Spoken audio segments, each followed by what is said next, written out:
Hey there, hi there, ho there. This is a look inside youth activities. I am your host, coming to you from the northern reaches of the Kingdom of Artemisia and the barony of Sentinel's Keep. This is episode 2 of our series called Youth Ministry, and my guest this evening is the lovely Dame Catherine of Ainsdale, Order of the Pelican. She is the Kingdom Youth Minister in the Kingdom of Caid. I am the Kingdom Youth Minister in the Kingdom of Artemisia. However, that being said, the views and opinions expressed are those of us only and do not reflect any official policy or position of the SCA Inc. So this is Izzy and Catherine talking about youth ministry in general. Also, we are coming to you live from Facebook and YouTube. There are a comment section in either place, and we have the lovely Jehan Jambert de l'Enfant, or Germaine, as because most of us don't speak French. Introduce yourself in the comments, please. Name and kingdom, so we know who you are. And she will be glad to pass those along to us. If you have questions for us, please feel free. Drop them in the comments section. If you really would rather not do that publicly and want to send us any comments or suggestions or anything about the show in the future, my contact email is isgerth@gmail.com. And I think that's mostly the business I have today. So forgive me, it's been a Monday for me, Catherine. Welcome to the show. Thank you so much for your time. Why don't you give us a little introduction about yourself?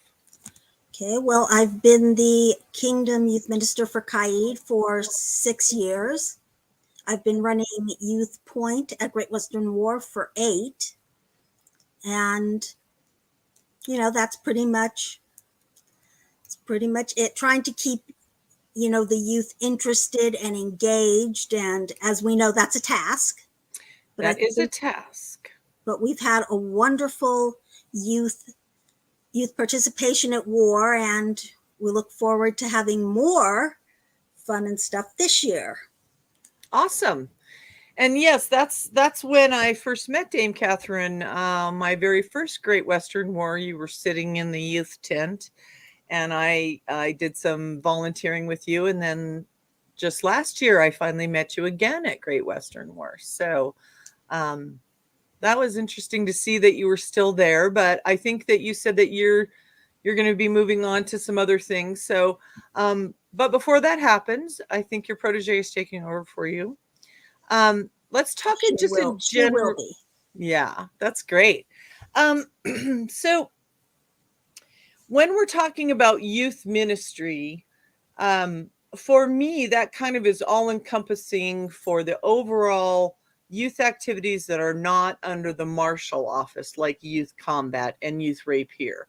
Yes. But it kind of encompasses all the rest of it. Whatever we do for youth activities at a war and a youth tent, whatever is at a day event or anything like that. Do you guys have any kind of a program at regular meetings or anything like that? Not really that I know of. I know that individual territories may bring some stuff out for the youth during meetings or their day events. And I know some of my youth officers have been really good about going to other areas that don't have youth officers to run activities. And I very much encourage that because we're all in this together. Absolutely. And I guess that was one of my goals with both this program and this particular show, is because the youth ministry office, if you actually hold the office in most groups, I think at least in Artemisia, I have found that there seems to be a little bit of a misconception that that's a hard office to fill and a hard office to do, hard office to get into. So I wanted to kind of talk a little bit about the process that you go through in Caid. You guys, in general, the society requires us all to have a background check through the SCA. Yes. So that's the very first part that we end up doing. Is that the same in your kingdom? Yes. Okay. And so in general, the way to do that for anybody watching, on the website sca.org, under the library section, the youth background check authorization forms are in the section under the Seneschal tab.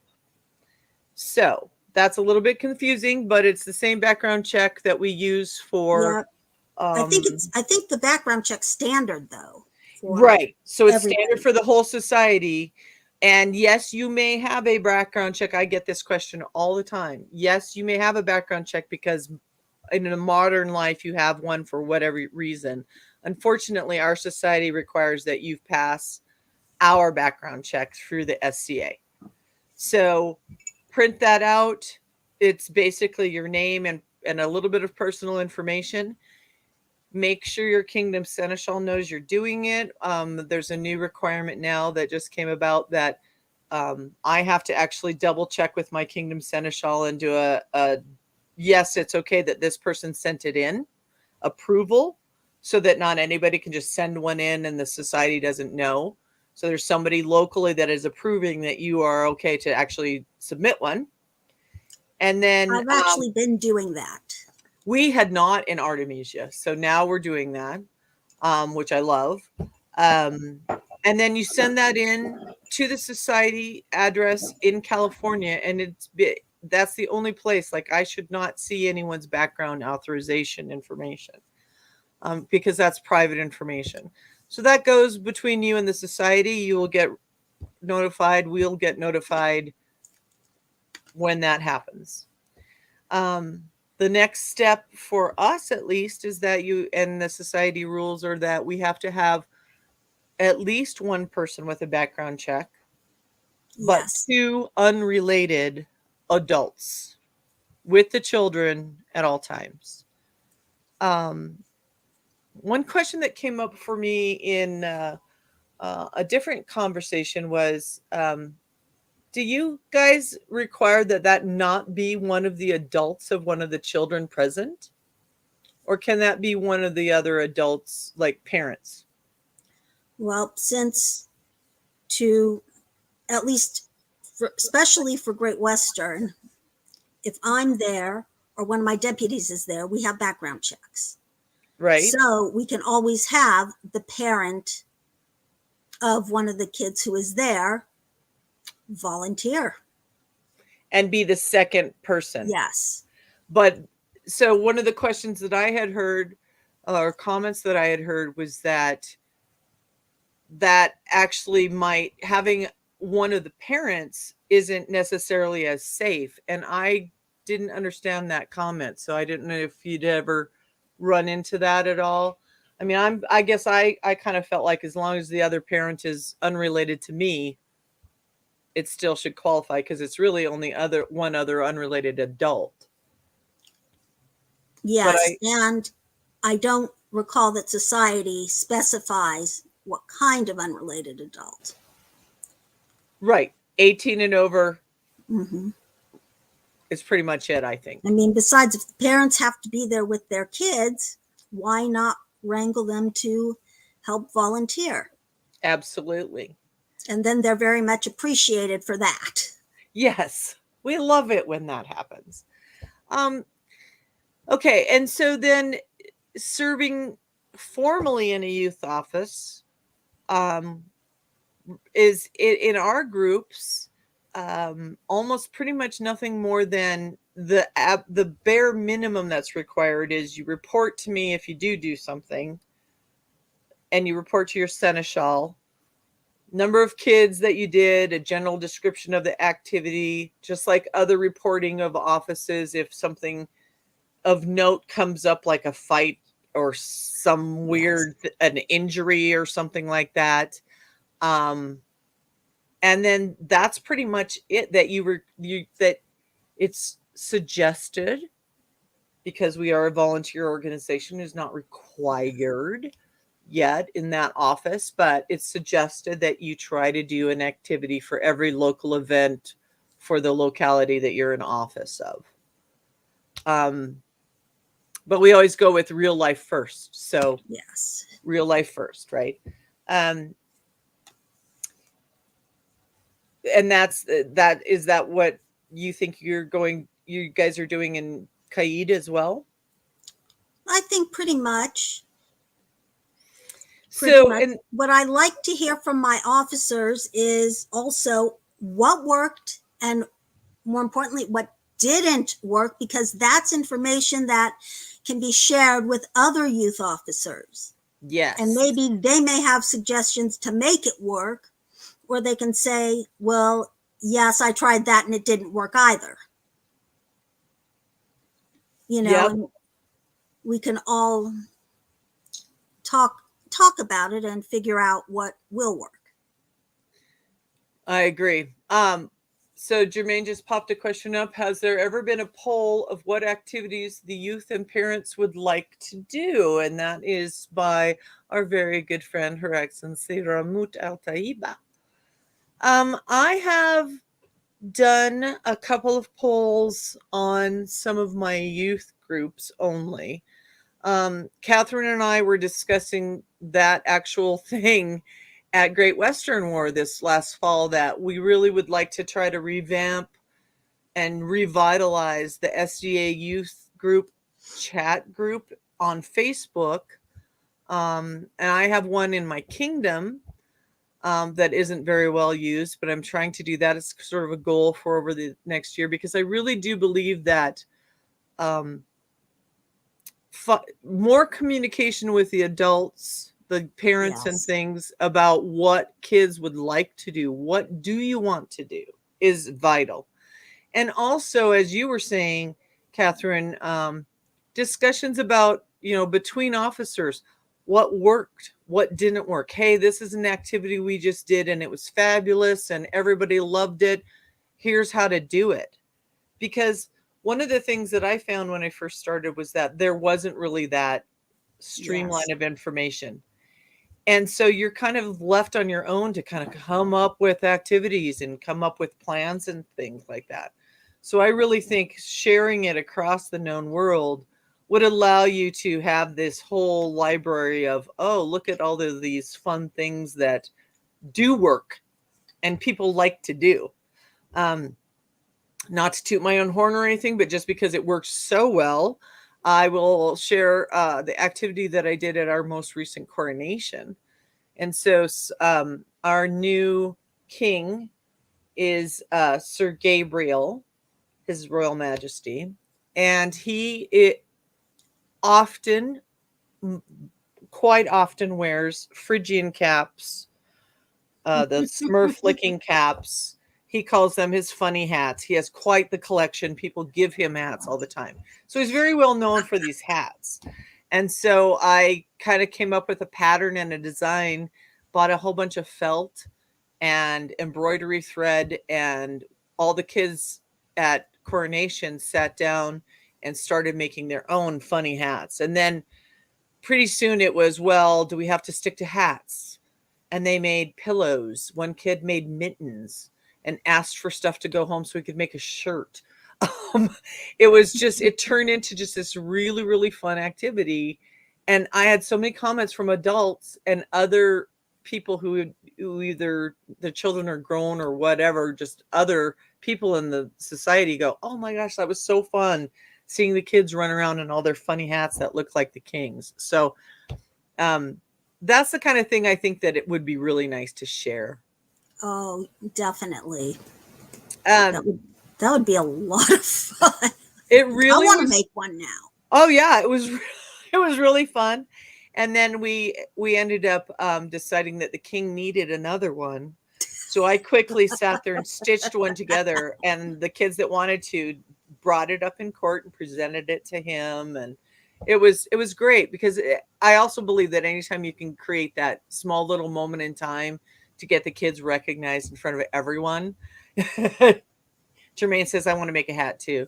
I'm with her. Yeah, it was really fun. I will do it again. I probably will do it at their stepping down, because that'd be even better, because then he could wear the hat, because that's what he was saying. It was his very first court. And he's like, I'm not sure I can wear this now, but thank you, but it was really nice. It was a good activity. But I really think that sharing them, that was Ramut. That was awesome seeing all of the hats and creativity from the kids. Thank you, Ramut. Oh, I bet it was. Yeah, it was really fun. That being said, we were talking a little bit about youth tent stuff, and I wanted to address a little bit of that today in terms of what you do at your youth tent in Caid, how long it's up for, how do you get volunteers to do it in Great Western War? Usually recruit the parents, although I will also recruit older teens who are welcome to help out in any capacity, and I really appreciate their help. And I've had a few who I've watched grow up and have come back to do some volunteer work. Now, at local events, I'd usually say, it runs a couple of hours maybe, or at least as long as the attention is held. But even then, if there's, when everyone's gone, if someone else wants to come up and do and make something, that's always welcome. And some of the kids I've seen are incredibly creative, and we now have some older teens who've grown up in the SCA who are just wow me with how creative and how talented they are. And that's kind of nice to see. I agree. I have a couple of second generation youth in their 20s now who come and help me out and talk about stuff like that too. So, and my son was 10 when I started in the society and grew into being one of those teenagers that, if he's at an event, he's running around with the kids, he's helping at the youth table because it was something he really liked. At Great Western War, so for Great Western War is usually a 4 or 5 day war. Yes. Is that right? Did you do the youth tent longer prior to this last year? Because it seemed like it was a shorter period of time that you decided to have it open. And was that COVID based? That had to do with COVID. I've worked with doing a soft start on Wednesday or Thursday, but when I did, there weren't many kids, and there was no one there. So you end up being the only one there. Literally, there's no kids there even. Yeah. I thought that was interesting. I wondered if that was mostly COVID based because I hadn't been for a few years. It was COVID based, and we weren't expecting as many people. And you didn't get as many people for the war either last year, I don't think, right? Okay. Although we had a pretty good attendance, it wasn't as many as normal because a lot of people were choosing to stay home. Yep. Yeah. So we have also done a youth tent idea at a couple of our bigger wars. I have done where I open it up during the day, like say 10 a.m. to 4 p.m., something like that, where I have planned activities, but I also have just kind of, as you do, here's a bunch of crafty stuff, here's a bunch of games, here's a bunch of stuff, find something, what would you like to do sort of thing as the kids come up. But I've also done some planned classes, an embroidery class at this time or something like that, where I'll bring somebody in to teach it or I teach it. And then at one uprising one year, and unfortunately we didn't have it. It was a smaller event and we didn't have many teens attend that one. But one of the things that I've seen them do in the past that works fairly well is to take that youth tent at that period of time and then turn it into sort of a teen gathering place for the evening. Yes. And then the teens can like play games and stuff. You do that as well? We've only done that on Friday nights, and We've done, movie and pizza. Oh, that's cool. Although, had we not had to deal with COVID last year, we would have also been running D&D and card game and whatever the popular card game is right now. I have a starter D&D kit that has some pre-generated characters that a couple of people used the year before last, or at the last Great Western. So this year, I would love to see more of that, because I think that draws the teens in, bring your card games, bring your D&D games, and just either sit on the grass or, have a seat and just play. And we're going to turn, I think, Friday night, I'd like to see it be a pizza and games. I love that idea. We just had another question from, I believe it was Remote when it popped up. Yes. What is a good strategy for the awkward preteen years engagement activities? Too old for younger kids, but not old enough or interested in martial combat.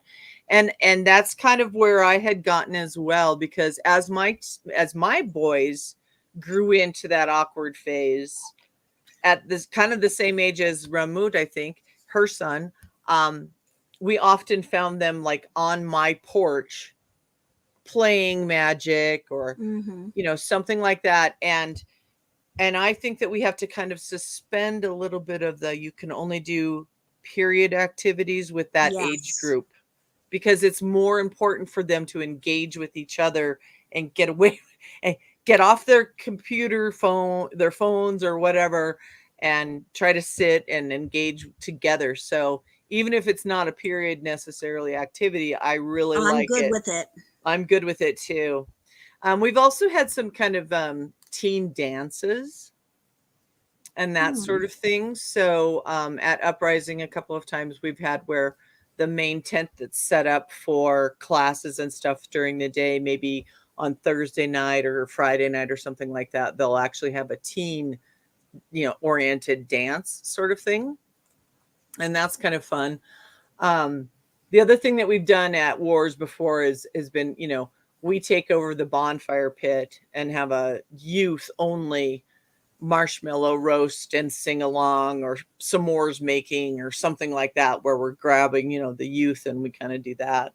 And they seem to like that quite a bit. That is something I would love to do, but due to the fire hazards we've had the past few years, we kind of can't do that. A couple of decades and I really don't want to break that rule. Yeah, well, the site or us in trouble.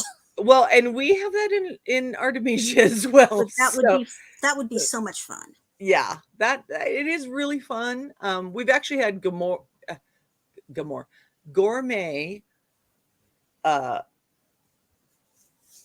s'mores making.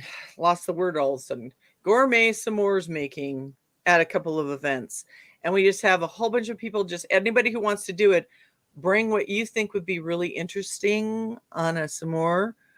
And we throw it all on a table in front of the fire. But again, that's, we have the same thing. We have fewer and fewer fire pits in Artemisia in the summer. So, one of the other things that you and I had talked about at doing some of the wars for youth ministry that we did at Uprising every year, we've done two different things. One is a princess's tea. Yes, we do that every year. So we have the queen come over, and then we have a set out and have a tea with all her court, ladies of the court, and anybody royal, and then kids. And that turns out really, really lovely. That's been so much fun for us to have the different queens and whatever ladies of the rose feel like coming just to see and watch. Last year we had a storyteller, and we actually served Girl Scout cookies, because I had a whole bunch of them left from sales. And, just a very basic, lemonade. It was very simple, but everybody had fun. The year before that, we wound up having a sing-along. Oh, nice. Of sorts, which was hilarious and just really the kids like it. Mm-hmm. I think their majesties and their highnesses like it because, they can engage with the kids if they have little trinkets to give out. Yep. Well, and They can do that. Along those lines, we also then at that same event would do a youth court. So we would have their majesties and the baron and baronesses, all the seated territorial royalty, and have an actual court only for the kids. And the parents are, of course, are there too. But I mean, they actually get a child to do the heralding for the court. And we have some entertainment. The baron and baronesses usually have a bag of candy and toys and things that they're tossing to the kids. And it's all, youth centric. They tend to give out, we have a youth award in Artemisia called the Griffin's Pride that you can only get up until the time you're 15. And so that was usually, kind of given out at that point. Any kind of awards we could give out or anything. They would give out who won the youth archery tournament, youth, whatever, combat or whatever's going on for that event that's youth related. And that has really been just a fun thing to do. And I think that the barons and baronesses and the royalty really enjoy doing that too, because it's fun to see all the kids having fun and yelling. Yes, it is. And then also the kids don't have to sit through the lengthy courts at those big wars. Yeah. They're not at all geared towards them or designed for them. Well, my daughter's almost 18 and I don't think she really. Well, there are many adults who don't like well, actually she is 18. But so what else was I going to ask you? I just had a thought and it went. Do you have anything that you would like to talk about in terms of what you expect from youth officers?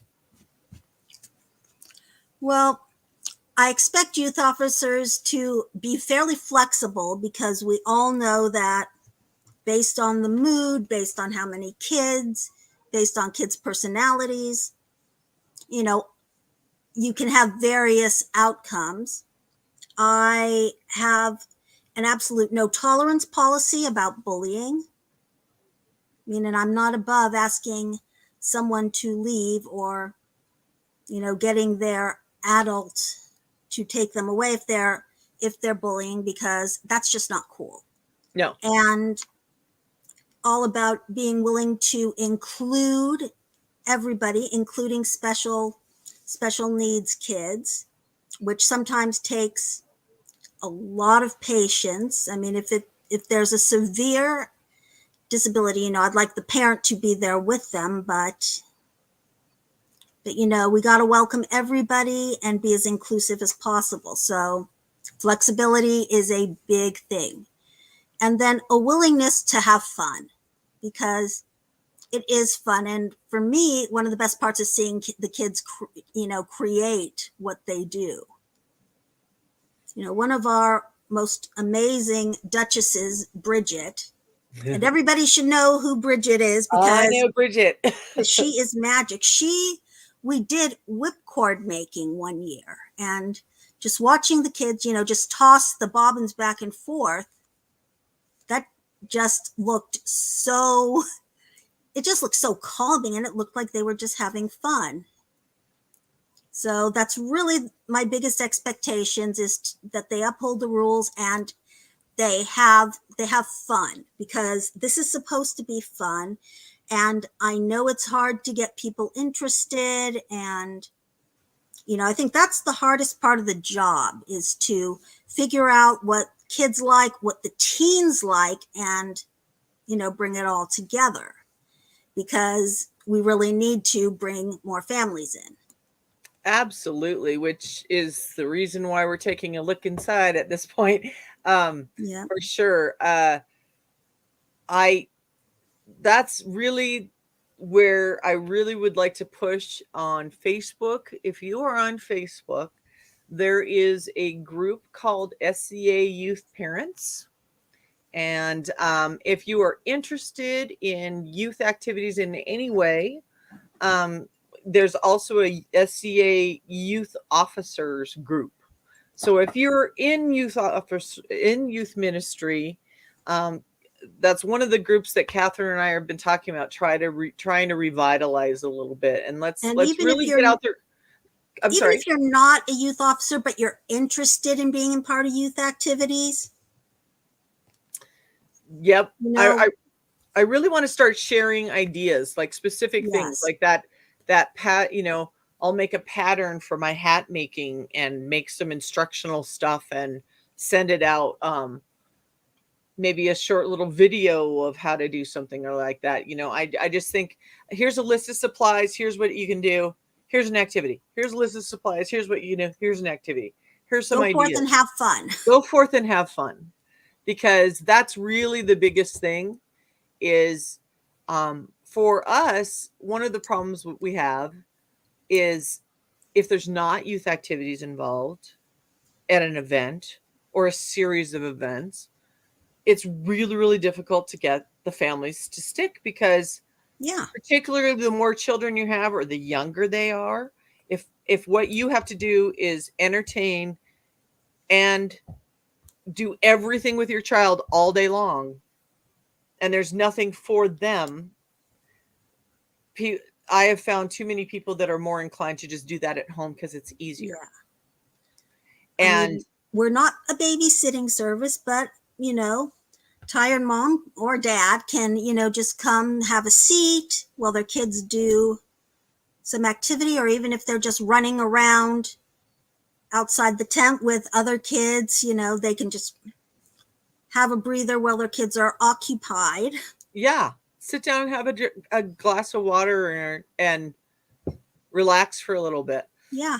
One year, what we did at Uprising is we had a youth tent, and we said that, again, with the codicil, that if you have a child that has incredible special needs, we really need you to be with your child. Under a certain age, we really need you to be with your child. So there's certain rules. Check with your local event, check with your local group. Each war has their own rules as far as when and if you can leave your child at a youth tent or anything like that. But one of the things that we had done that one year, at least, was we had an adult tea pop-up sitting outside of the youth tent, so that if you wanted to, you could put your kid in the youth tent and kind of walk around the corner and just sit right there, so that you were still involved. You were still within earshot and right there, but you could kind of separate a little bit. We also had an agreement with, if you were of a certain age or whatever, you could go sign in your child, plan with the youth officers that you were going to be leaving your child at the youth tent and go to a class for an hour and come back, as long as we knew where you were. Mm-hmm. But for that, we would ask that you would then volunteer to be that number 2 or number 3 adult in the youth tent with the kids, watching them while others went to classes. And so we felt like that was a good trade-off with people. If you're definitely, we love that you want to do that. Everybody wants to do that. So let's try to make a way for people to do that. And we also go ahead. Before I answer, the question about special needs, but since Youth Point is in the arts area, parents can go to classes and they're still within sight and sound distance of what their children are doing. So that seems to work out well. And also, some of the teachers will allow older kids in their classes. Yes. And I always, tell, if they're going to allow, youth, let us know, because then we can have them go and, join a more grown-up class if they feel they're able to handle it. Yes. Now, let's see. We've got another question about what innovations or adaptations do you see needing to be used for neurodivergent special needs youth? Well, for me, and I can speak from this because my daughter is autistic, but I think possibly just a quiet place in a corner of a tent where if a neurodivergent youth needs to just decompress, just, go off and have a safe, quiet space to decompress. Because my daughter tended to do that a lot, and if there's a nice place that is understood that this is quiet space, we be respectful, and that gives them a chance to just, get away from being overstimulated. But I also think we have to just have patience also, and just, I think, more of an understanding about special needs and neurodivergent youth, because there's a lot of different special needs out there. And I think we need to just really understand it and appreciate it and be willing to roll with it and be flexible. Flexibility is really important, because I've seen many children on different levels of the spectrum, and we need to, and it's not a one size fits all. So I have a couple of comments along those regards. I agree with what you said, absolutely. I came to the society with a lifetime worth of nonprofit youth work, and I don't modernly do anything with youth, but I have this base of volunteering with special needs kids as well.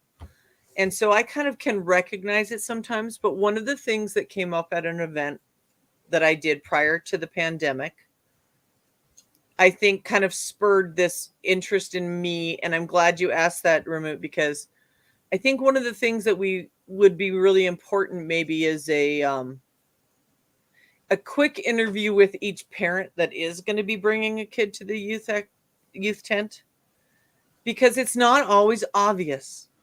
You Yes. can look at that kid and you have no idea. And unless you know that child, it's hard to tell until you've engaged for a while.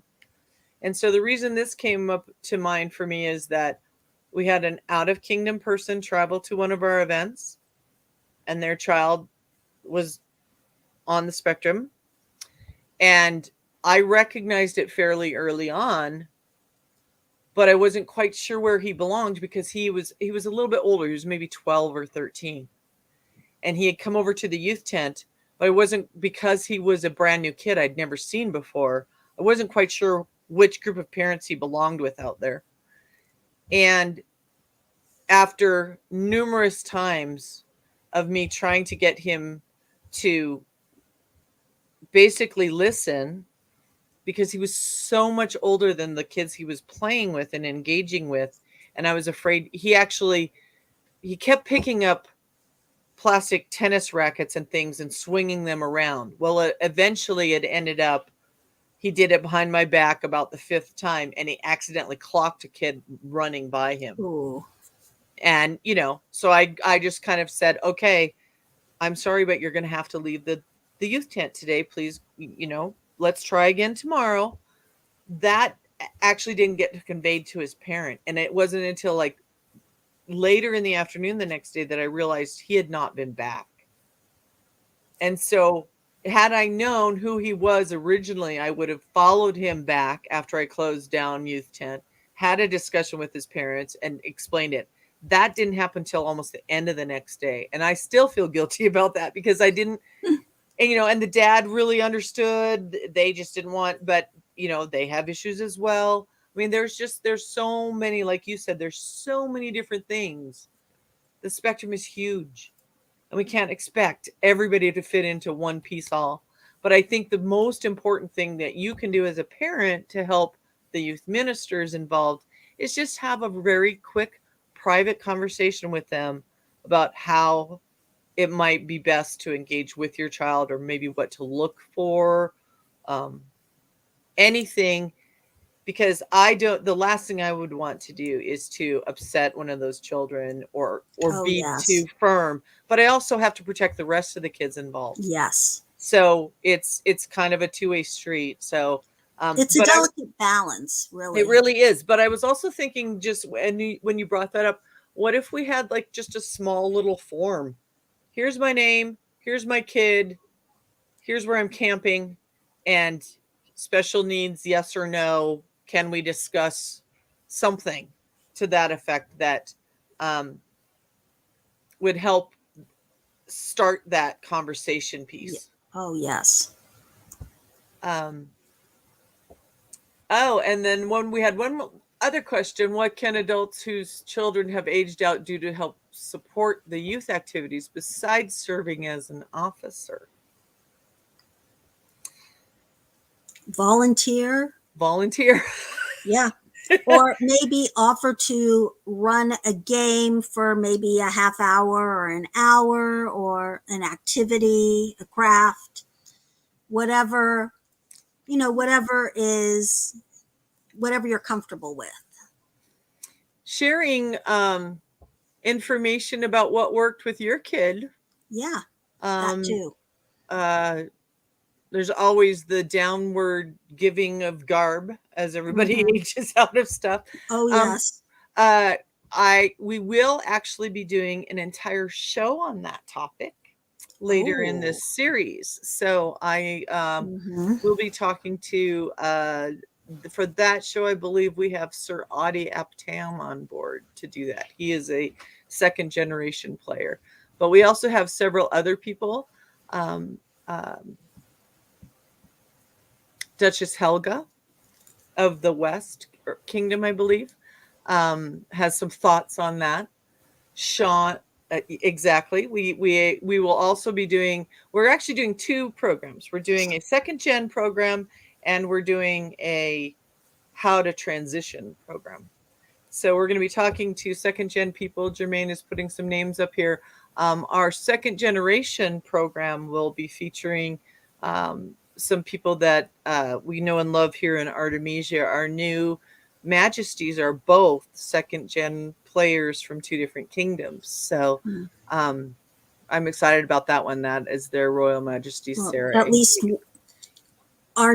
His Highness is second generation as well. So it's very nice. It's really nice to see them, grown up and being active. Yep. I really like that. Is a teacher, so the other person that I hope to get for my transition program is Duke Sean Kirkpatrick Tarragon from Artemisia, who started playing in his teenage years and became a knight as a teenager, and has stuck with this the whole time. So I'm thinking he might have some words of wisdom on transitioning to the adult program. What about activities for smaller groups? That comes from Tia Marie Godfrey. Thank you for the question. That's really a good question. It's a really good question. And it's actually, it's one of those things that are kind of difficult, especially if your smaller group has a disparity of ages. So you have a really tiny shire and you've got 3 kids involved, but one's 15 and one's 3 and one's 7. Yes. How do you design something around that? Have you had to deal with that? I know you're in Caid, so I'm not sure you've had that problem as much as we have. Last time we had children with an age disparity, we didn't really have youth activities like we do now. So, and it was difficult, at least for my daughter, because she grew up in our shire, which is fairly small, and there were no other kids, really, no other active kids, and she had a hard time making friends outside of our shire. So I agree with that. I have tended to go towards bringing some backup stuff. So like you were talking about in the youth tent at Great Western War, you might have an activity going on, but you also have some games, or maybe some coloring pages and crayons. Games, coloring pages, blocks. The castle blocks seem to be very popular. Absolutely. With both building and destroy. Yes. So for a smaller event, I might only bring an extra coloring book and some crayons or something in case I have a kid who doesn't want to do the embroidery or sewing we're doing that day. I oftentimes, if I'm doing a youth activity, will have a couple of balls, a bocce ball set, or I have friends who are jugglers. I have friends who do other things like that. So I'll try to engage someone who can, hey, how about go over there and see if you want, that looks fascinating. Go try to see if you can do something like that. The last event at Coronation, one of my friends who's a magician came and he was spinning plates and the kids wanted to learn that. So he came and did it right next to me and taught ad hoc some plate spinning to some of the kids who didn't want to sit and sew. So, a diversity of activities if you can, but it's always nice to have that extra just coloring books or something, or blocks or something for the toddler age kids, because sometimes you'll get that younger age kid that they just are not ready for any kind of planned activities yet, but their parents would like them to be engaged. And so we try to do a little of everything. Circling back to the adults helping. So like maybe teaching a youth arts and sciences class at Youth Point. Absolutely. Definitely. Master David of Caithness and his wife have both taught classes at Youth Point. It's, we'll take that any day as far as I'm concerned. If you would like to do a class, we will not say no. No. And oftentimes, especially post-COVID, one of the things I've done, I don't know if you have, but I try to, encourage them to bring, if your child is of the age that can do this sewing activity, bring your own set of scissors and a needle or something like that. I'll give you the other materials, but something that we're really going to be sharing. I've been trying to encourage people to say more. Yes. Please say more on who are the people Catherine mentioned. David and Adelicia. David, I'm going to let Catherine speak, but David was the person who wrote and designed the Jaffa program. Yeah. So go ahead and tell me. David was my predecessor and my mentor. He did a lot with Jaffa. He ran Jaffa for Caid, and I believe he started at the society level and was just very invested in it and was a wonderful, wonderful resource. Unfortunately, he passed away a month or so ago, but he was very missed. His wife is equally just a total sweetheart, and she came and taught weaving. Oh, nice. At Youth Point. He taught some cooking classes. I think he taught whittling. Was he a Laurel? Or a Pelican? I think they're both. He was Pelicans. A Pelican. Yeah. He was a Pelican. I don't know that he was a Laurel. His wife was a Pelican. I am not sure if she was a Laurel. She should be, but I don't know if she actually is. And, they were just wonderful people. Let's see, Baroness Bridget has taught classes. Or Duchess Bridget. Sorry, yes. I took and then Jolie, who is in Anstiora now, I believe, taught Paternosters last year, and that was fun. And we had a few kids participate in that. And we've just had some wonderful people come and teach classes. Some were widely attended and others not so much, but I do appreciate everybody who has taken the time to come and teach a class. Well, and I think that's a risk with any class that you're giving to any age in the SDA. It's you can offer, you can't guarantee that anybody will want to actually do it, but yeah, we would love it. because we want to try to encourage the youth to do all the aspects of the SCA, and arts are a big thing. And we have said YAFA a few times. That is the Youth and Family Achievement Program for arts and martial activities, arts activities, all sorts of stuff. YAFA has been around for a few years now, and we're trying to see if we can keep it going. Okay, so go ahead. There's been mixed success in the Knowne World. Some kingdoms have embraced it wholeheartedly, others not so much. I like the idea of it, but maybe we need to look at it from a different perspective to see if we can, really generate that interest. I agree. I think there is some improvement to be made. I'd really like to not see it go away completely. Yeah. Okay, so we are down to our last few minutes. We've been talking for quite some time. Yeah. Thank you.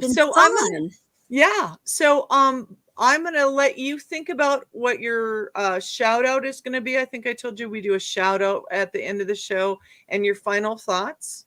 And while you think about that for a minute, I'm going to do a little bit of business for our producing channel. Okay. Okay. So next on Kal-bardr's Corner is Road to Retention. On the 3rd of April, the magnanimous Baroness Ramut Ataiba will be interviewing Baron Ulrich Aelwulf Bagnotin. I butchered that completely. Sorry about that. Baron Ulrich. On the next Coffee with Cal, that will be April 11th at 8 p.m. That one is going to be about gambling swag, and there will be a giveaway for Cal's birthday, so make sure you join him for that. Next on our show, a look inside youth activities. I'm going to be talking about page schools with another lovely, fantastic person who is Dame Elizabeth Alice of the Mid-Realm, I believe. That is on the 25th of April. Make sure if you want to support our shows on Kal-bardr's Corner, you go out to Patreon. You can be on our grand wall of patrons. Also, you can support us just by going out to Redbubble. We have stickers for most of the shows. We have Do Nightly Things sheets, bed sheets. There are all sorts of things. Look for the trauma onion stickers. Those are nice. If you want, again, to contact me for any reason whatsoever, my email is isgerth@gmail.com. If you would like to contact our lovely guest tonight, Dame Catherine Ainsdale of Lancashire, at her email, graytabby89@hotmail.com. And last thoughts for me is, in a nutshell, youth ministry is such a lovely, rewarding thing to do. It will make you smile. It will make you enjoy life again and feel young. And hopefully we're going to start working on improving lots of things to make it so that we all support each other much better across the Knowne world. But I would encourage you to look into it. If you you don't need to serve in an office to do youth ministry. You can volunteer even without getting the background check to work with one of us who does have a background check, just to get your feet wet and see if it's something you want to do. Anything at all, we're always welcome to have somebody. And Catherine, do you have some last thoughts? I second everything that you said. And, it's fun. You get to laugh. I mean, I always have enjoyed, watching the kids have fun and just get together and, connect on some level from different kingdoms. And I'd love to meet some of your future guests because they sound like absolutely wonderful people. But, just volunteer. And you don't have to have children to volunteer, No. I will at least at Youth Point, and this year's Youth Point steward would welcome help from anyone who's interested and wants to check it out. And, there might be some classes, or, you might be able to, if your child's into youth combat, get some questions answered there too, because I think youth combat and youth activities need to work closer together, because it all serves the youth. And I think, there should be a balance between the two, and maybe classes for different aspects of combat and fighting and chivalry could be taught at Youth Point. Absolutely. We did a youth combat was our first episode. And one of the things that absolutely has come out of my speaking in that class with Lord Germanicus, who is the Society Youth Combat person, is a revamping of their book, as well as a revamping of our youth ministry book. And one of the things that I've also kind of talked to some people about doing is actually adding in a safety program. Yes. Where we talk a little bit more about how to keep the kids safe instead of just a background check. So I'll be working with some of that with those people. Okay, so do you have any shout outs, or who would you like to shout out? Let's see. Shout out to Lady Sorsha, my erstwhile deputy for many years. The theme for Great Western War this year is Halloween. So I think she has a lot of fun things planned for Youth Point.